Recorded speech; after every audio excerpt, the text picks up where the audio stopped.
Hey everyone, Mr. Wineland here with chapter 13, section 2. It's not a short one. It's about the oil industry and its progress after we became a state.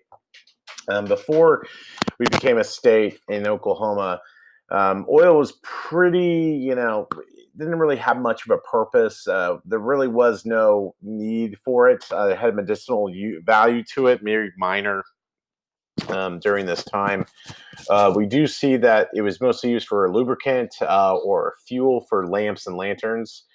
We do see that eventually it did help with the internal combustion with automobiles. That's really what helped with the growth of oil in from the late 1800s into the early 1900s. But really, what boosted oil in our state was the Nellie Johnston number one Bartlesville, which is answer number 21. That was one of the first commercial oil discoveries, which happened on April 15th of 1897. All right. So as far as oil, it's really referred to as black gold because yeah, it's not like real gold, but it's black. It's a black liquid, but it has the value of gold. It's worth a lot of money, and it really starts to really make its way into Bartlesville.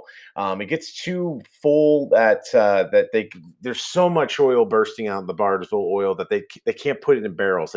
There's so much of it they can't fill enough. They can't store it. There's no pipelines there. There's no tank there. So they just have to cap it and hopefully open it back up and maybe oil will seep back out. But this opens up the lines for more storage and transportation for oil. And we start to see the Nellie Johnston produce over 100,000 barrels of oil. Wildcatters at this point are making their way, flooding into Oklahoma, trying to seek for oil. Tulsa's one of them, 1901, that Red Fork. And then we see the oil capital world Tulsa becomes. Obviously, Saudi Arabia is now the oil capital of the world.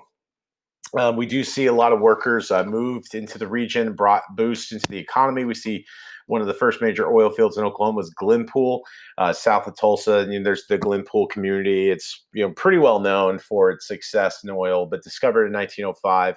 By the 1980s, Glenpool produced over 325 million barrels of oil, so pretty well known.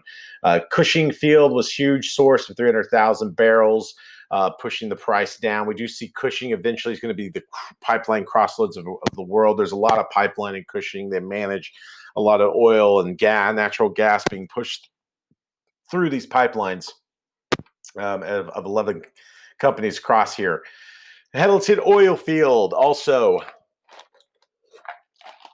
in southern Oklahoma had a shallow wells that cheaper to operate became the first state regulated oil.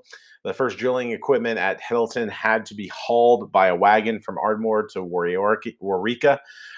We see the nearest railroad lines were until railroad town New Wilson were created to help kind of with the transporting these oil. And then regulators had to come in and deal with conservation strategies to kind of help not help prevent waste. And then we see Osage lands, mineral rights being a part of this as well. Building roads became key for also transportation. It wasn't just the railroads. We see automobiles are starting to change the way in our state. We see the Good Roads Association was put together to help create new roads, add improvements to roads, bring in bridges, pave the roads, etc.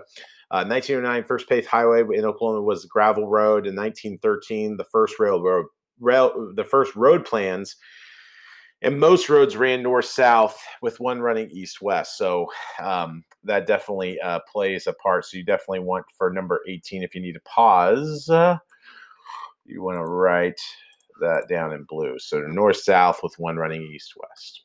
Roads, counties and towns are responsible for roads. That is still the case today. So, for example, I've talked about this in class already when we talked about section 1, but counties and towns are responsible for their highway. So, for example, Highway 51 runs through Manford, also runs through Stillwater.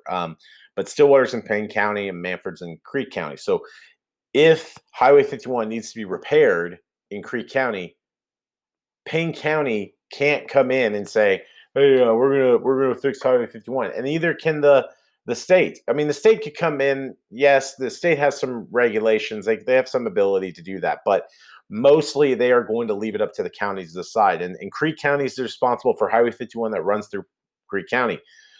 Payne County is only responsible for what runs through Payne County. That's how it works.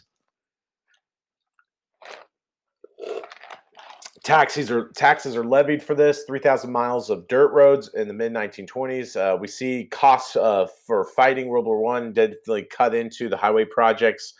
Convict labor was then used to help build roads in Oklahoma, illegal today. Built Jefferson Highway in eastern Oklahoma, and the National Highway Plan is still needed even today. We'll get into more of the growth of the state as we move further along. See ya.